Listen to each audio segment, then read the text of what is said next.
রেগে গেলেন তো হেরে গেলেন, এই কথাটা যারা বিশ্বাস করেন তাদের জন্য আমি আজ রাগ নিয়ন্ত্রণের কিছু অসাধারণ কৌশল আলোচনা করব। 1. রাগ নিয়ন্ত্রণের সেরা কৌশল হলো সবসময় এটা মনে রাখা যে আপনি যার উপর রাগ করবেন তার কোনো ক্ষতি হবে না, ক্ষতি যা হবার তা আপনারই হবে। 2. কোনো ক্রমেই উত্তেজিত হবেন না, উত্তেজিত হলে রাগ নিয়ন্ত্রণের বাইরে চলে যেতে পারে। কোনো জবাব না দিয়ে নীরব থাকুন। 3.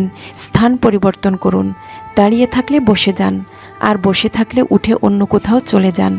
4.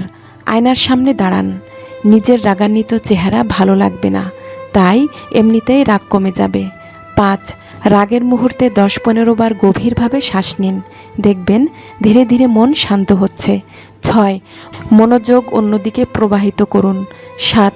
ঠান্ডা পানি পান করুন, এতে শরীর